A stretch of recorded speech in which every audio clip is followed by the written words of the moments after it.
We have a guest reader today. It will be Grandpa, and he will be reading his favorite book. Caps for Sale, a tale of a peddler, some monkeys, and their monkey business. Told and illustrated by Esfir Slobakina.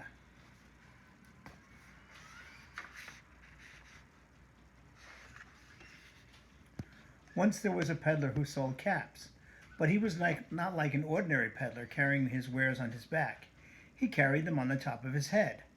First he had on his own checkered cap, then a bunch of gray caps, then a bunch of brown caps, then a bunch of blue caps, and on the very top a bunch of red caps.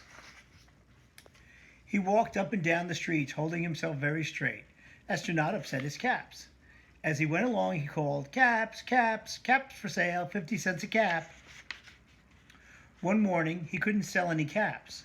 He walked up the street and he walked down the street, calling, "Caps, caps for sale, 50 cents a cap."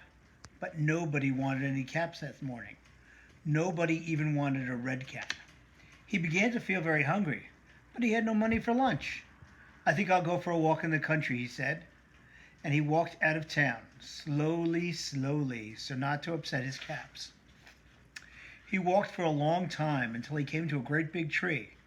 "That's a nice place to rest," he thought. And he sat down very slowly under the tree and leaned back little by little against the tree trunk so as not to disturb the caps on his head. Then he put his hand to feel if they were straight. First his own checkered cap, then the gray caps, then the brown caps, then the blue caps, then the red caps on the very top. They were all there, so he went to sleep. He slept for a long time. When he woke up, he was refreshed and rested. But before standing up, he felt with his hand to make sure his caps were all in the right place. All he felt was his own checkered cap.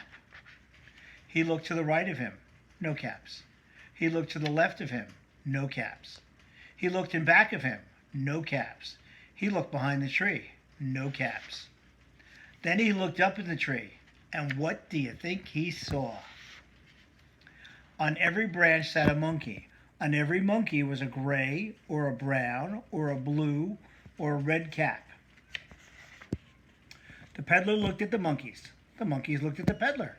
He didn't know what to do. Finally, he spoke to them. "You monkeys, you," he said, shaking his finger at them. "You give me back my caps." But the monkeys only shook their fingers back at him and said, "Z, z, z." This made the peddler angry, so he shook both hands at them and he said, "You monkeys, you give me back my caps."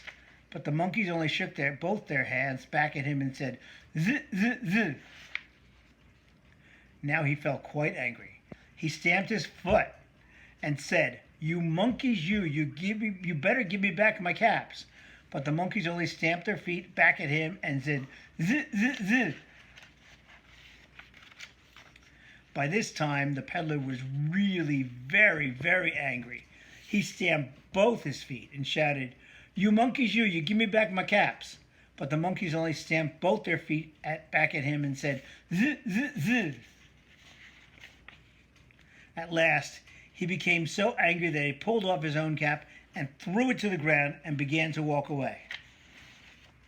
And then each monkey pulled off his cap, and all the gray caps, and all the brown caps, and all the blue caps, and all the red caps came flying down out of the tree. So the peddler picked up his caps and put them back on his head.